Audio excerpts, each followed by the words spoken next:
Vamos, nesse instante, ler o texto de Isaías 6, 8 a 13.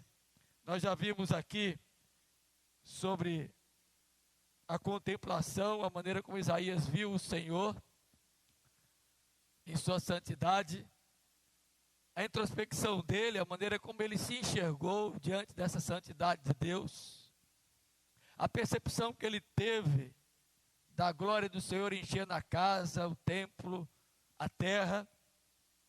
E agora esses versículos de 8 a 13, é a própria visão em sua segunda parte, onde ele vê a necessidade, não apenas sua, mas dos outros.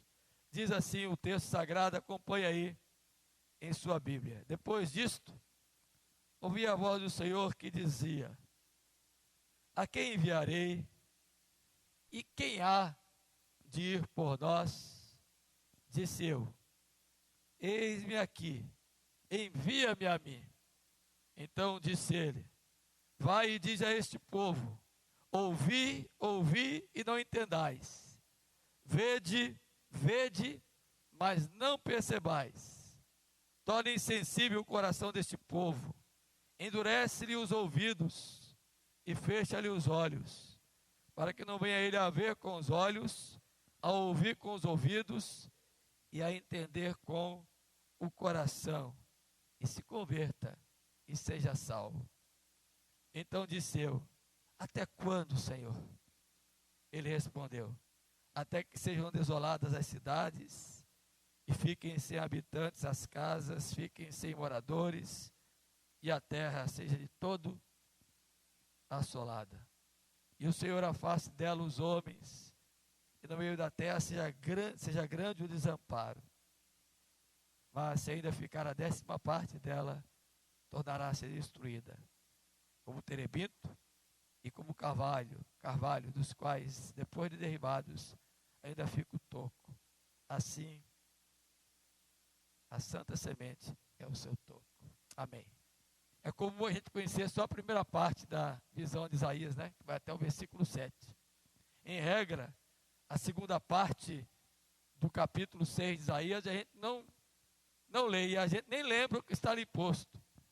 Mas se você pôde observar, o profeta foi chamado para assistir o povo, para levar a mensagem da visão que teve a todo o povo, e mesmo que esse povo não conseguisse ouvir com os ouvidos, ver com os olhos e entender com o coração, para que pudesse ser salvo e se converter ao Senhor, mesmo assim ele tinha que ir àquele povo, e ainda que Deus destruísse e colocasse a cidade desolada, e todos os habitantes e as casas dos moradores fossem assolados, ainda havia um signo de esperança: a semente santa do Senhor.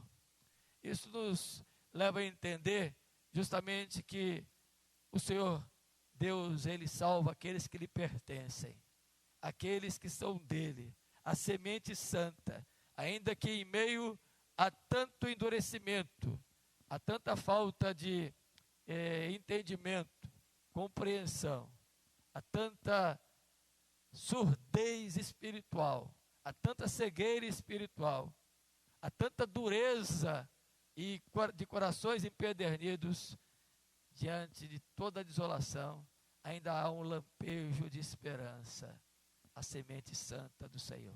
Por isso tem que se pregar, por isso tem que se levar a mensagem, por isso tem que se falar de Deus, por isso temos que enxergar Deus agindo e trabalhando, por mais duro e insensível que seja o homem, por mais cego e imperceptível que seja a sua sensação, por mais surdo que ele seja, a palavra de Deus vai alcançar a semente santa. Creia nisso. E pensando desta maneira, eu queria que você abrisse a sua Bíblia no livro dos Salmos. E nós vamos ler 2 salmos em sequência. Já tivemos a oportunidade de pregá-los aqui. Hoje queremos fazer uma outra abordagem. Mesmo que algumas das citações e palavras já ditas em outras oportunidades, o Senhor nos deu uma mensagem nesses 2 salmos para hoje, com uma nova compreensão de algumas coisas, nem que tão novas não sejam assim, mas são sempre novas, porque a palavra de Deus são as boas novas de salvação. Então, quero ler o 42 e o 43 com você. Salmo 42 e 43. Se você for tentado a se distrair, você dá um beliscão em você mesmo, para você ficar esperto. Se belisque mesmo, não tenha medo. Quando estiver dispersando, dá uma beliscada. É uma técnica que eu estou dando para você não se perder. Tá bom? Senão você vai ficar por aí afora, passeando, nefilibatando, lá onde não deveria estar o seu pensamento e o seu coração. Então, diz assim a palavra de Deus. Fica de pé e acompanha a leitura aí. Como suspira a coça pelas correntes das águas, assim por ti, ó Deus, suspira a minha alma. Juntos o versículo 2. A minha alma tem sede de Deus, do Deus vivo. Quando irei e me verei perante a face de Deus?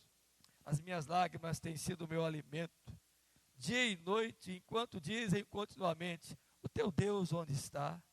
Lembro-me destas coisas, e dentro de mim se me derrama a alma, de como passava eu com a multidão de povo, e os guiava em procissão à casa de Deus, em gritos de alegria e louvor, multidão em festa. Por que estás abatido, ó minha alma? Por que te perturbas dentro de mim? Espere em Deus, pois ainda louvarei, a Ele meu auxílio e Deus meu. Sinto abatida dentro de mim a minha alma. Lembro o importante de ti nas terras do Jordão e no monte Hermon e no outeiro de Mizar. Um abismo chama outro abismo ao fragor das tuas catatupas. Todas as tuas ondas e vagas passaram sobre mim. Juntos, versículo 8. Contudo, Senhor, durante o dia me concede a sua misericórdia, e à noite comigo está o seu cântico, uma oração ao Deus da minha vida. Digo a Deus, minha rocha, por que te olvidaste de mim? Porque hei de andar eu lamentando sob a opressão dos meus inimigos? Esmigalham-se-me os ossos, quando os meus adversários me insultam, dizendo, o teu Deus, onde está? Juntos, o 11. Por que estás abatido, ó minha alma? Por que te perturbas dentro de mim? Espere em Deus, pois ainda o louvarei, a Ele meu auxílio e Deus meu. Faze-me justiça, ó Deus, e pleiteia a minha causa contra a nação contenciosa.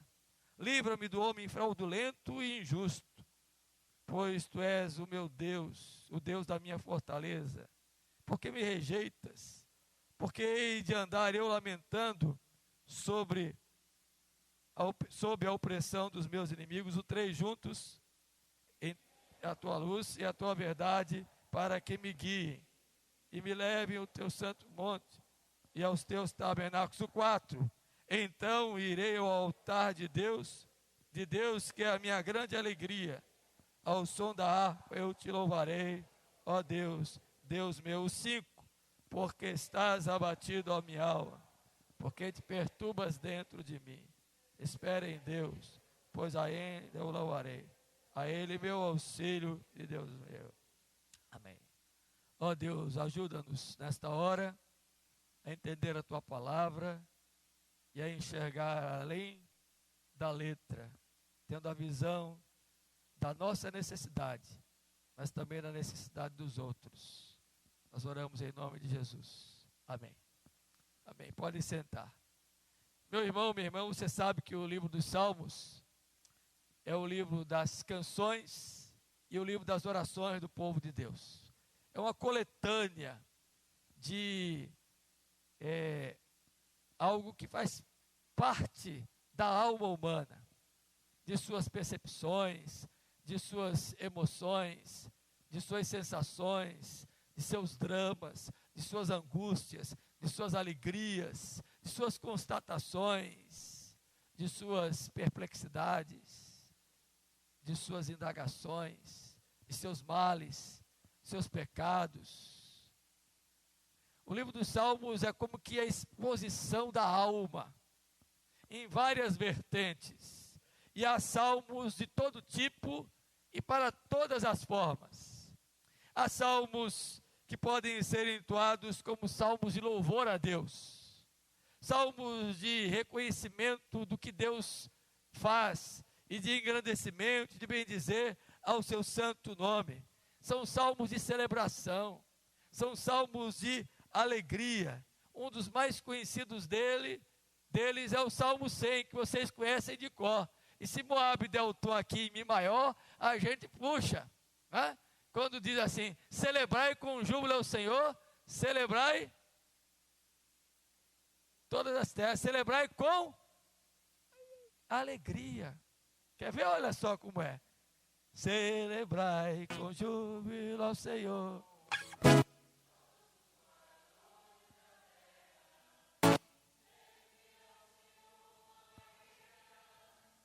Vou dar uma daquele homem lá das 11, viu? Obrigado. Veja que faz parte desse conjunto de salmos de alegria. Salmos, de fato, de celebração.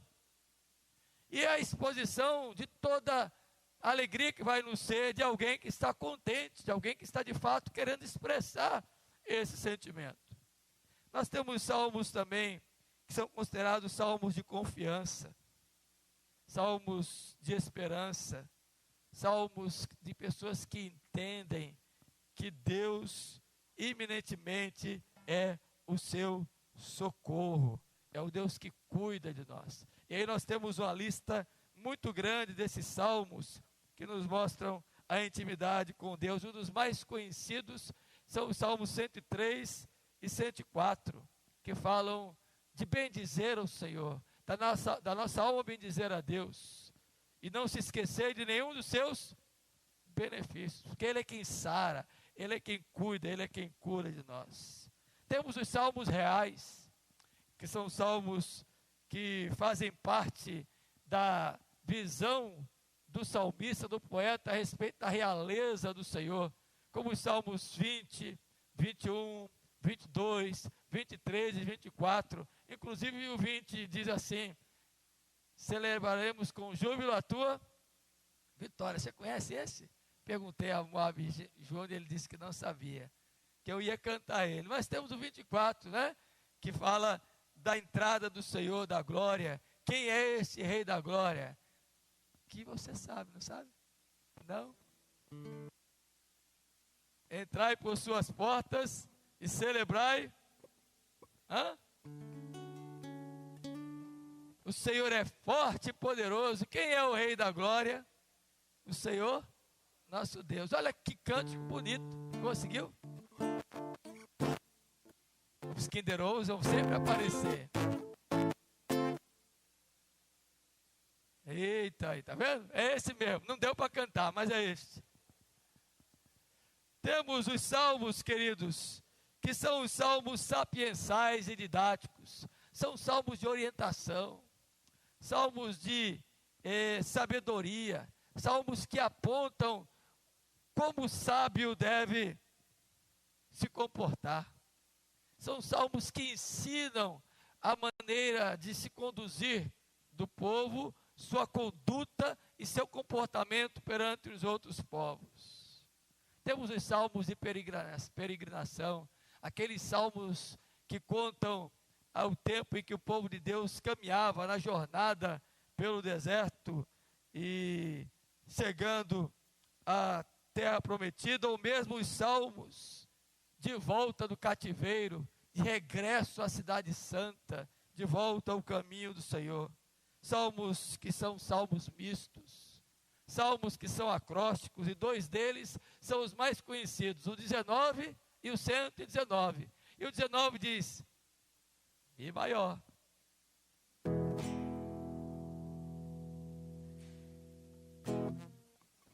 São mais desejáveis do que o ouro, a lei do Senhor é perfeita. E é Mi? Tão bom, tá vendo? O testemunho do Senhor é fiel e dá sabedoria aos simples. São mais desejáveis do que o ouro epurado, e são mais doces que o mel. Aí vem a sequência depois. O 119 é quase que o complemento do 19, com acróstimo, com todas as letras do alfabeto hebraico. Talvez os salmos mais duros sejam os salmos imprecatórios, que são salmos que narram o juízo de Deus para o povo, a oração de condenação. E nessa disposição existem os 5 livros dos salmos, mas o 42 e o 43 são salmos individuais, de súplicas, de gente que precisa que a alma receba um conforto, de pessoas que estão vivendo dias de angústia, de tormento, de gente que parece que não há mais solução, e inclusive outros questionam a sua fé. Em seu abatimento, parece que a alma definha, parece que nem a contrição e a tristeza lhe produzem alguma coisa, a não ser o próprio lamento. Mas há um fio de esperança, porque o salmo não se deixa perder para a própria alma essa expectativa de que, ainda que a angústia visite o nosso ser, ainda que a nossa alma esteja exposta aos dramas, ainda nos veremos perante a face de Deus, e Ele nos livrará, e seremos por Ele ainda pessoas que vamos cantar, e vamos dizer para a própria alma: espere em Deus, pois ainda o louvarei. E esses são os 2 salmos que lemos, o 42 e o 43. Tem até um cântico do 42, não tem? Como suspira a coça. Parece que o culto musical está sendo hoje, mas não é não, viu? Ele vem aí ainda. No dia da Bíblia, segundo dia de dezembro, iremos cantar as escrituras aqui, no domingo 9. Como suspira pelas... Esse é outro, ó, tem 2, tá vendo?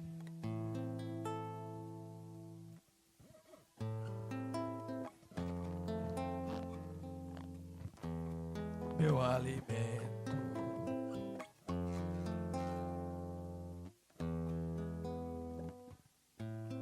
Amém.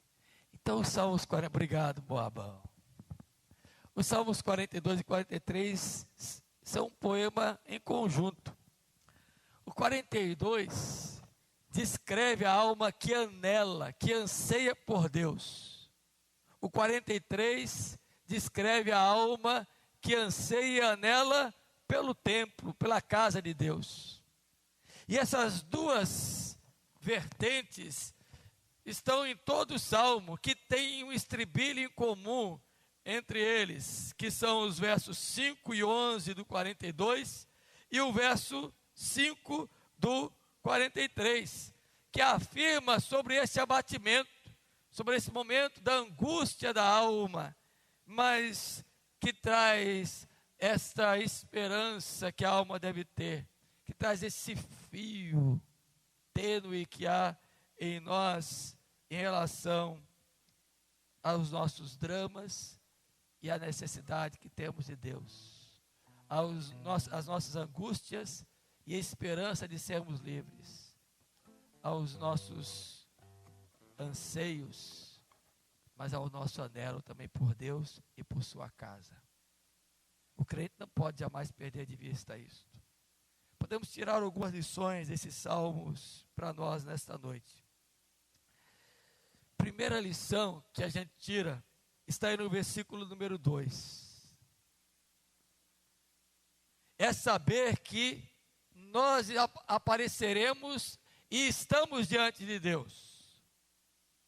Não podemos perder essa percepção, até porque Deus é onipresente, e Deus se relaciona com aqueles que lhe pertencem em espírito e em verdade, para atingir-lhes a alma. Eu já tenho dito aqui que a alma é a nossa relação conosco mesmo, e o espírito é a nossa relação com Deus, e andam juntos, e nós não podemos perder esta percepção de que a nossa alma está perante Deus, quer queiramos ou não, seja qual for o quadro que estejamos vivendo, a circunstância que estejamos atravessando, o momento de dificuldade que estejamos passando, a angústia que domine o nosso ser, o nosso coração, a nossa mente, que envolve o nosso sentimento, nós estamos perante Deus. E a pergunta aqui do versículo 2 não é retórica. Quando irei e me verei perante a face de Deus? A pergunta aqui é conclusiva. Eu estou perante Deus e aparecerei diante dele com a minha alma angustiada a si mesmo, e ele me livrará. Essa é a lição que eu e você não podemos perder de vista, porque se perdermos de vista isso, queridos irmãos, a quem nós vamos recorrer quando estivermos vivendo dias assim? Por isso que o Salmo 121 diz lá: eleva os meus olhos para os montes, de onde me virá o socorro? Meu socorro vem dos céus do alto. E eu já disse aqui, vou repetir: ninguém que está nesse auditório, ou em qualquer outro auditório onde esteja o povo de Deus, precisa de autoajuda.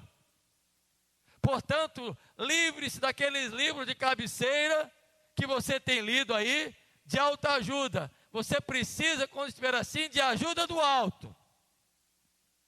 E Ele está presente aqui nesta noite, em sua vida, e perante Ele a tua alma se encontrará, e na hora da angústia, ela não definhará.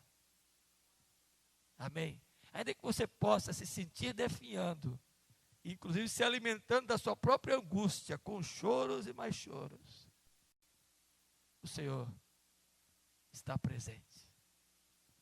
Segunda lição que a gente pode tirar desse salmo é o versículo número 5. Quer queiramos admitir ou não, nós sofremos abatimento. Nossa alma se abate. E não há nenhum ser vivo sobre a face da terra, mesmo crente em Jesus Cristo, que em algum momento da sua vida não tenha sofrido algum abatimento. Ou que esteja sofrendo ou venha a sofrer. E aí você pode elencar uma lista diversificada e plurame de situações. Enfermidades, perdas, dificuldades econômicas, rompimentos. A lista é grande, que de alguma maneira atinge a alma. Ou seja, a alma de todo ser humano, de todo crente, é passiva de abatimento. Haja visto como estão os tricolores hoje. Aqui na Bahia, todos abatidos. Porque o Timão jogou para mais baixo ainda. Abatimento acontece até naquilo que mais nós gostamos, que é um esporte como o futebol. A torcida está todo mundo voltando para casa aí de cabeça baixa, porque na fonte luminosa, bem juntinho da fonte, não conseguiram beber a água da salvação.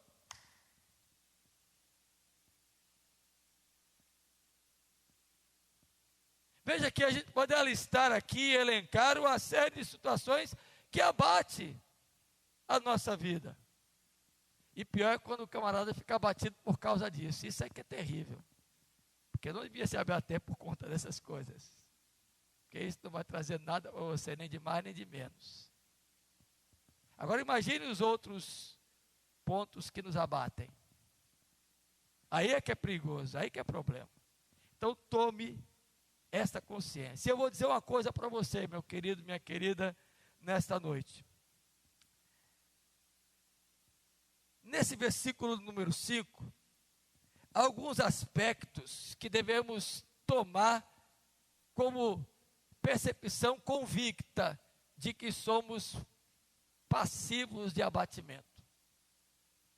Quer ver? Pensa aqui comigo, raciocine um pouco, você é inteligente, eu sei disso. Quem é de Deus foi chamado para viver na eternidade, certo ou errado? Amém?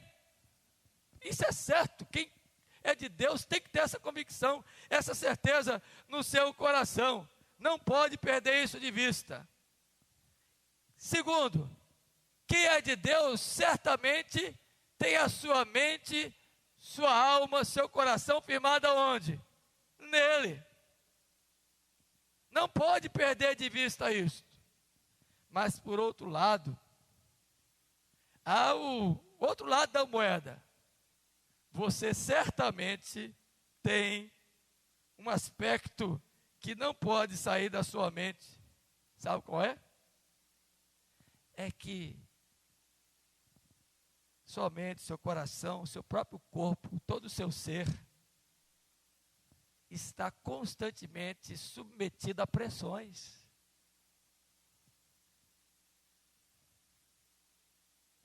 Pode ter certeza, meu irmão, é pressão de todo lado. Se você for ser bem honesto e sincero, é pressão para quem está estudando e os pais ficam dizendo, tem que passar com nota boa. É pressão para quem está no trabalho e o patrão está lá dizendo, você tem que produzir, ainda mais nesse mundo capitalista de hoje, especialmente os que lidam com a economia e com áreas de trabalho que precisam alcançar metas, é uma pressão terrível. E seja na atividade pública ou na atividade privada, a pressão existe. E há daqueles que, inclusive, eu já muito deixei para lá essa pressão de igreja, eu achar que ela tem que crescer por cima de tudo e de qualquer jeito, numa filosofia pragmatista, e que a gente tem que ter mais e mais gente, e entupir a igreja de gente. Eu ia dizer uma besteira aqui. Vai deixar para lá. E tem muita gente, muitos colegas, muitos líderes que vivem sobre essa pressão de fazer com que a sua igreja exploda, cresça. Tem a gente saindo pelo ladrão, inclusive ladrões.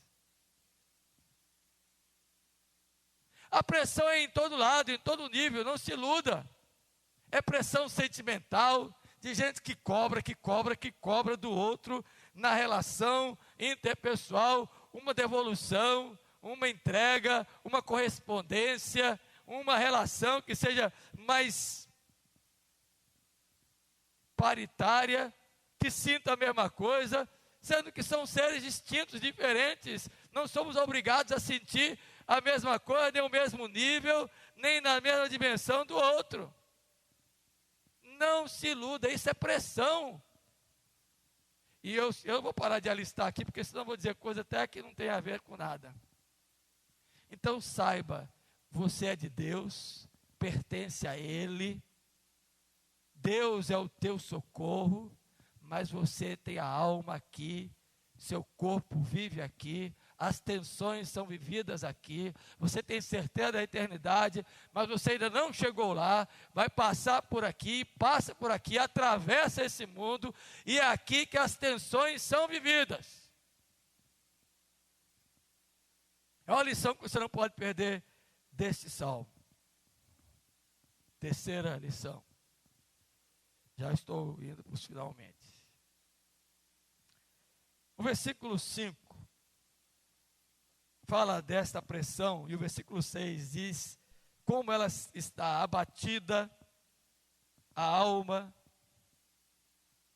cheia de lembranças de tempos bons no passado, o que às vezes até piora a situação. Se não souber ser administrada, ao ponto de sentir como se as ondas, as catadupas, viessem cada vez mais fortes e levando de um abismo ao outro abismo, e cada vez vai mais para baixo, vai mais fundo, chegando até a admitir a possibilidade de que Deus se esqueceu, o versículo número 9. Te olvidaste de mim, não estás te importando comigo, olha como eu estou, como minha alma se encontra. E começa a se perguntar, porque outros já perguntaram, teu Deus onde está? Cadê Ele?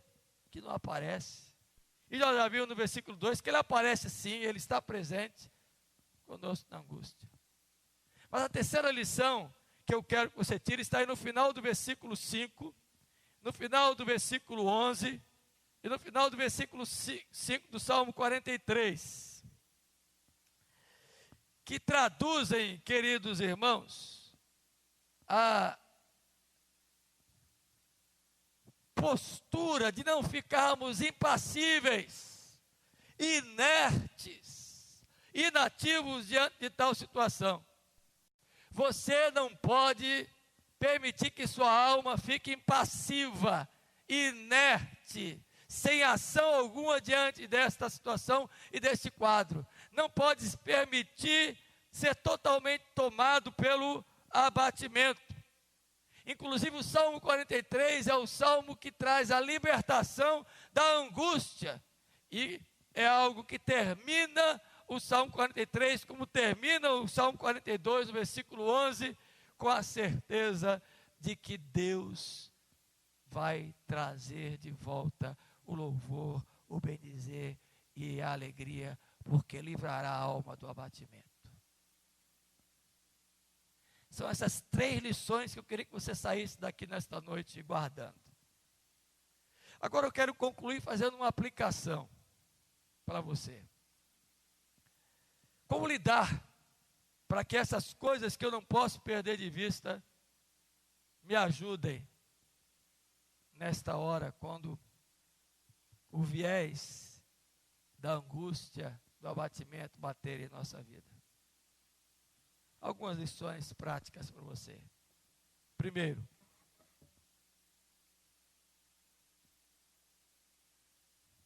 reconheça que você é necessitado. Reconheça a sua condição. Dizem os médicos, e parece que é verdade, não sei, que o pior doente é aquele que não reconhece que é doente e não aceita o tratamento que lhe é dado. Não é isso, minha querida que trabalha lá no hospital, a outra ali também, que é enfermeira. O pior doente é aquele que não sabe como está, não admite como está, e ainda diz, não posso estar assim, sou de Deus, isso é coisa do lapeta, que é com ele é para lá, nem para cá eu quero, é lapeta, é para lá. E não admite que é uma condição sua, pessoal. Entenda a sua necessidade, você precisa de Deus. Não são suas elucubrações, não são suas ideias, não são suas ações, não é sua inteligência que fará com que você se livre dessa situação, e nem muito menos a sua suposta condição intelectiva, econômica ou de qualquer outra posição. Você precisa reconhecer que precisa de Deus. Olha como o versículo 1 diz: como suspira a coça pelas correntes das águas, assim por ti, ó Deus, suspira a minha alma. Seja como a corça, dependente, carente, necessitada. A corça era um tipo de animalzinho, um cervo, alguns chamam de servo, que vivia às margens dos riachos, e porque precisava constantemente sorver da água, beber da água, precisava constantemente matar a sua sede. Enquanto o animal oposto, que é símbolo de autossuficiência e de capacidade própria, de resolução própria, é o dromedário ou o camelo, que bebe 50 litros d'água numa só sorvada e anda léguas e léguas no deserto, no sol causticante, sobre a sua vida, sobre o seu percurso, está lá cheio de carga, andando quilômetros, dias, sem necessitar de água, porque ele é autossuficiente, sorveu tudo de uma vez só. Deixa eu abrir aqui um parêntese. Todos nós sabemos que temos que beber pelo menos 2 litros de água por dia. Você bebe? Todos nós sabemos que temos que beber pelo menos 2 litros. Alguns conseguem beber 1 litro, 5 copos, aquela tacinha por dia, para evitar alguns problemas. Aí tem gente que diz, não, eu preciso beber água. Aí vai lá, pega um canecão e toma tudo de uma vez. Acha que resolveu o problema. É melhor beber um pouquinho no copo a cada hora, contanto que você chegue pelo menos aos 2 litros, quiçá 1 litro, do que você achar que vai virar o caneco todo de uma vez e vai resolver o seu problema. Você não precisa de matar a sede somente, você precisa se hidratar.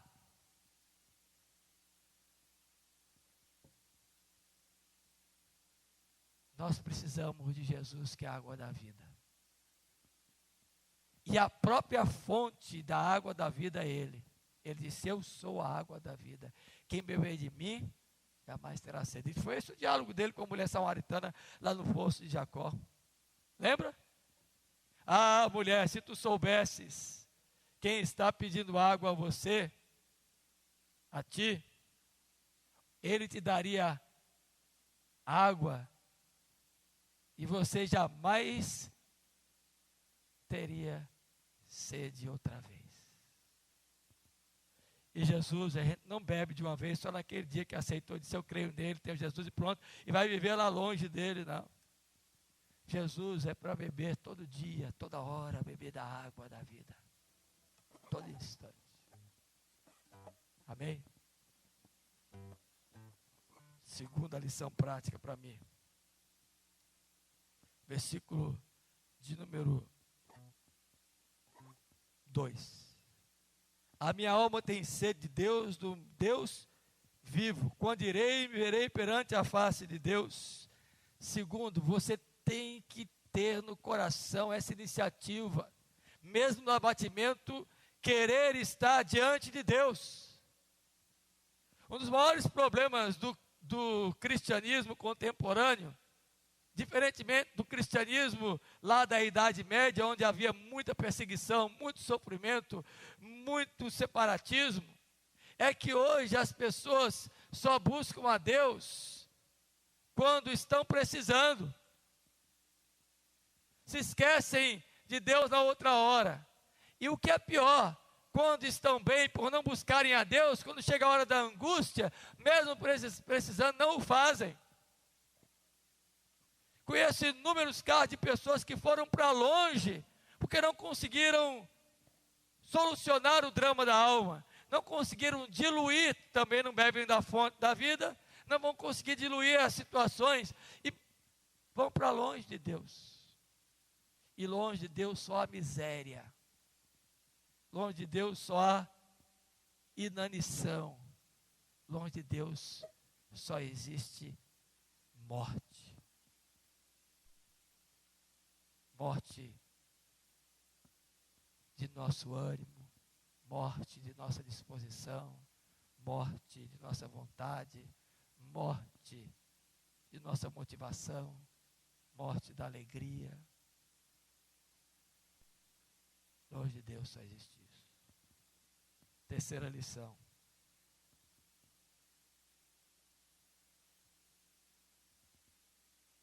Versículo 4.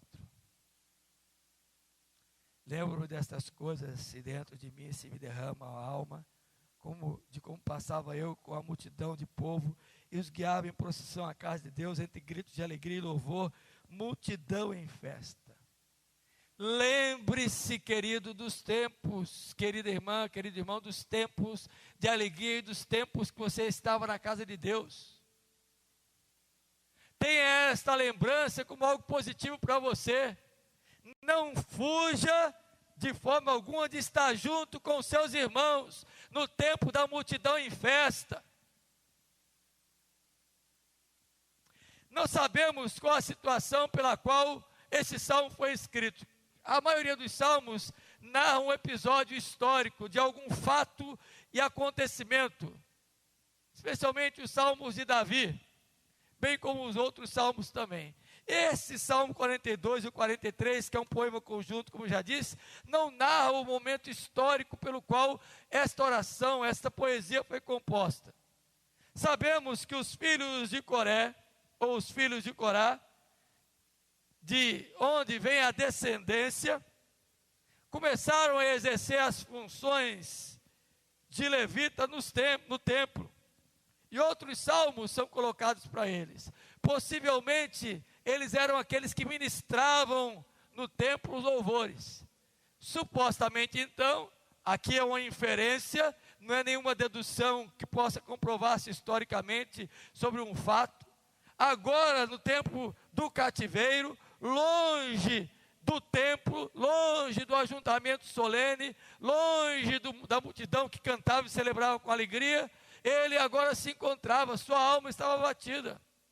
E por vezes, quando estamos longe, vamos para longe, e somos levados cativos por alguma situação, por algum problema, como o povo de Deus no cativeiro, o Salmo 137 diz lá, como é que nós vamos cantar em terra estranha? Nossas harpas estão penduradas no salgueiro, não dá para cantar, porque longe do templo, longe da casa de Deus, é difícil a gente se juntar para louvar ao Senhor. O único lugar que a gente pode se juntar como crente, como irmão, como gente da multidão dos salvos, como parte dos santos de Deus, é aqui. Não vá para longe da casa de Deus, se lembre e volte.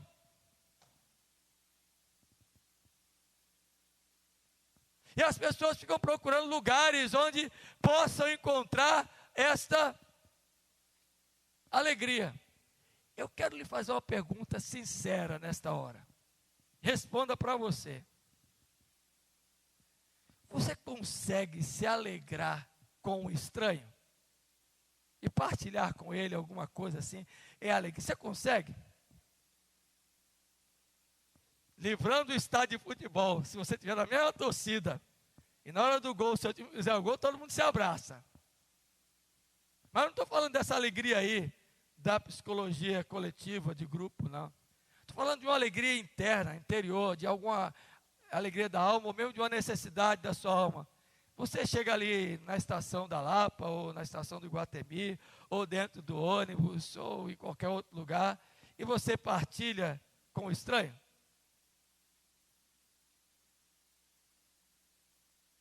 Não, eu tenho certeza que você não consegue.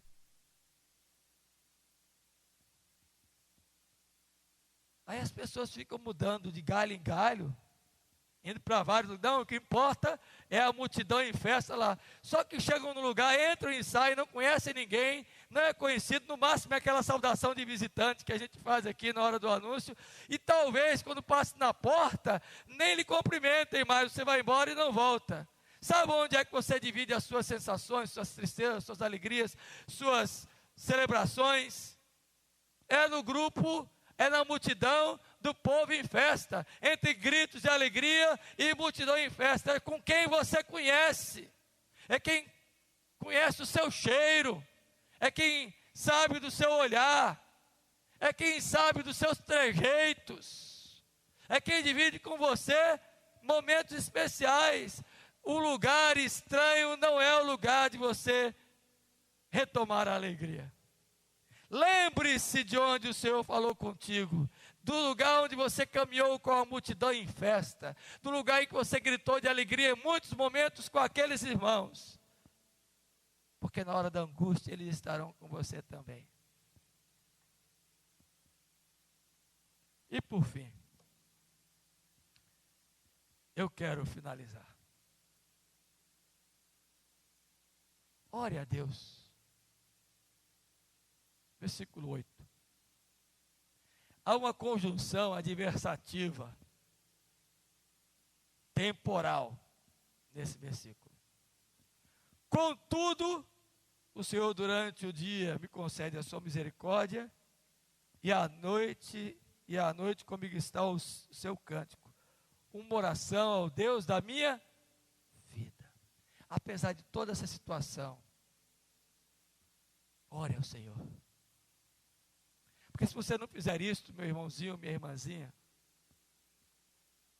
você vai se sentir sem forças para entender e ter essa percepção. Creia que mesmo que todas essas coisas aconteçam, o Senhor durante o dia te concede misericórdia e durante a noite te trará livramento. Lembra de Paulo, melhor agora já Paulo e Silas na prisão lá em Filipos? O que eles faziam? Presos, lançados ao calabouço, algemados, feridos. Como é que estava lá o comportamento? Como é que estava o comportamento de Paulo e de Silas? Você se lembra? Lê Atos 16. Cantavam e oravam. E o que foi que aconteceu naquele instante em que eles cantavam e oravam? Um anjo abriu as portas das cadeias. Imagine como era a cadeia. Alguns níveis. As celas de cima, corredores, celas mais embaixo, calabouço, correntes nos braços e nos pés, amarrados a uma espécie de argola, de forma que não podiam sair. Você acha que Paulo estava lá no de cima, no primeiro andar da cela? Estava lá embaixo, no último, no calabouço. Agora imagine as celas sendo abertas. Quem é que saiu primeiro? Quem estava em cima, é óbvio. As celas de cima que foram abertas, todo mundo foi saindo, daqui a um pouco aparece Paulo, e o carcereiro já está lá com a espada, porque certamente eles foram embora, e agora o império vai me pegar, e eu estou morto. Antes que eu seja pego pelo imperador, e seja levado ao sacrifício, por ter permitido a fuga, eu vou me matar. E Paulo brada: não te faças nenhum mal, estamos todos aqui. O Senhor libertou a Paulo e Silas, bem como aqueles homens, naquele dia lá em Filipos, quando eles oravam e cantavam ao Senhor. Amém. Faça isso, ore a Deus, em nome de Jesus. Creia na libertação, ela virá. Vamos repetir juntos o verso 5 do Salmo 42, o verso 11 e o verso 5 do 43. Fica de pé. Eu tinha mais outras 5 coisas para falar aqui. Fica para outro dia. Você viu como a Bíblia é rica? Tem lições para além da nossa capacidade de percebê-las. Vamos ler lá 42, 5 e 11 e 43, 5. Por que estás abatido, ó minha alma? Por que te perturbas dentro em mim? Espere em Deus, pois ainda o louvarei. A Ele meu auxílio e Deus meu. Por que estás abatido, ó minha alma? Por que te perturbas dentro de mim? Espere em Deus, pois ainda o louvarei. A Ele meu auxílio e Deus meu. 43, 5. Porque estás abatido, ó minha alma? Por que te perturbas dentro de mim? Espere em Deus, pois ainda o louvarei. A Ele meu auxílio e Deus meu. Esses 3 versículos nos ensinam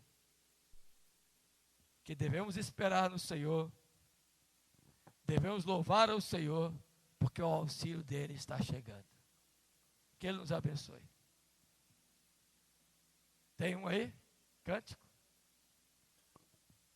Nós vamos encerrar com um cântico congregacional.